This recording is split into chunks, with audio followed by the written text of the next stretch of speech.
Hello guys, so today I'm going to be making a video, very small video, on subtracting integers. And so let's get started.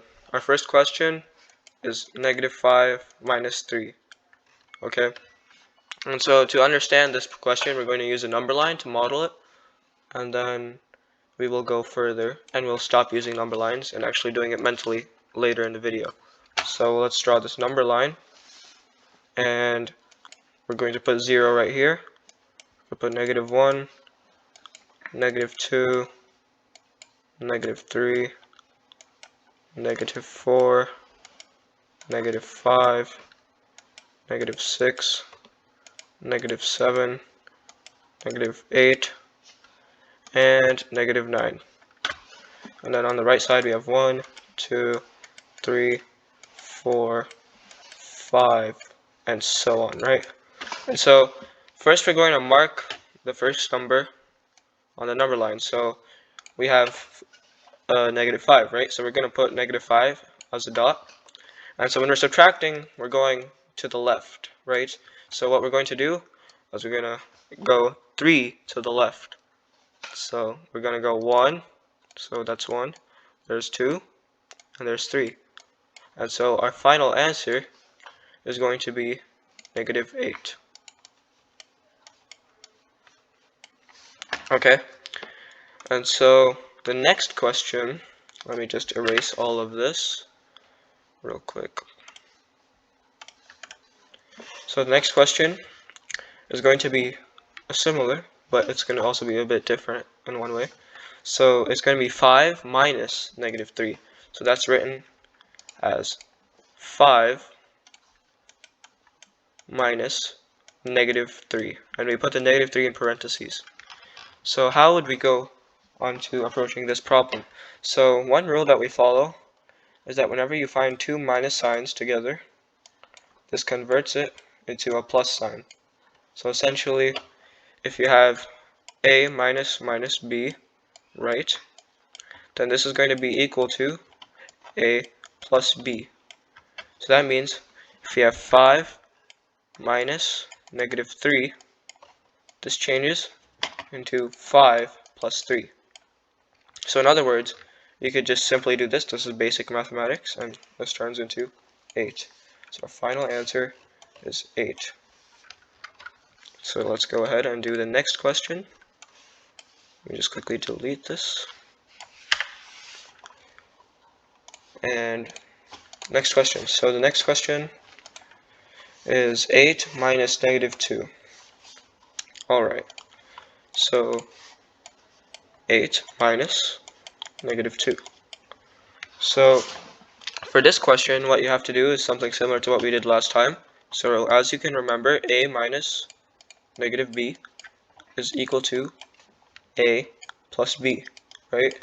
So instead of this, we could rewrite it as 8 minus -2 can change into 8 plus 2. And so then do your basic math, change this into 10.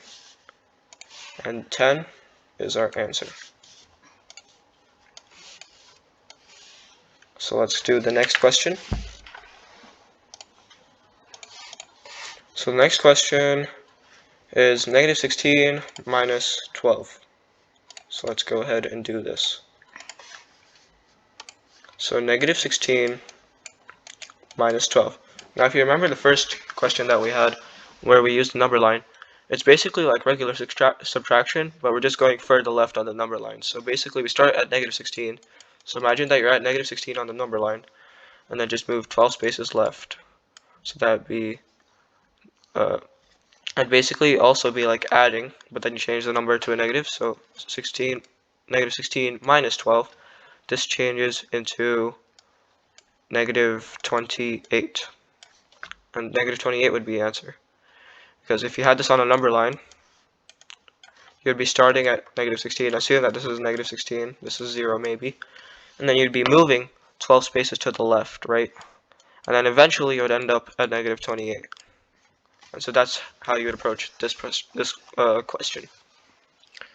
And let's clear this and do the next one.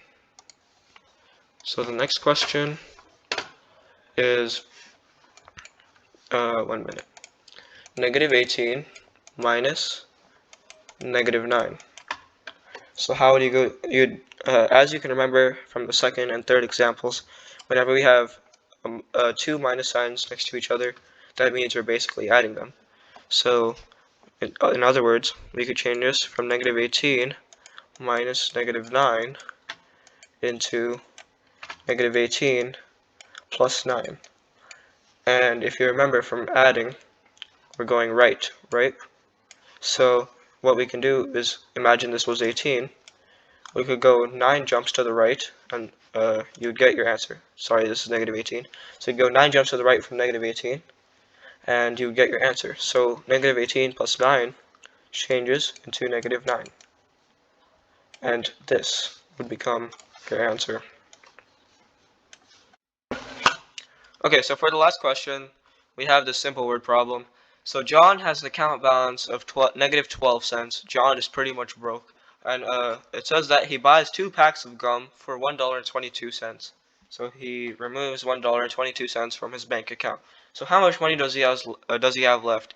If you think you can create an expression for this problem, go ahead and try it. If you don't feel like it, then just continue on with the video. Yeah. So the first thing is that we have to identify where to place these numbers. So when we're subtracting, we always have an initial number, and we have a number that we're taking away. So in this case, our initial number is negative 12 because this is his account balance, and we're taking away $1.22 because he bought 2 packs of gum, right, with that money. And so to write this expression, we would write it as negative 0.12, because remember, we're dealing with money, 12 cents, not $12. So 0.12. So negative 0.12 cents. This is his initial balance in his account. And we're going to subtract $1.22, right? So we're removing this money from his account because we bought 2 packs of gum. And so what we would do is we would move $1.22 left on the number line. And so this would end us with negative $1.34. It's basically like adding, but then changing the sign to negative in one way. And so this would be your final answer. So so if you'd like to write this out in a sentence, and I'll do this in a blue color. So John has negative $1.34 in his bank account balance. And that's how you would approach solving this problem.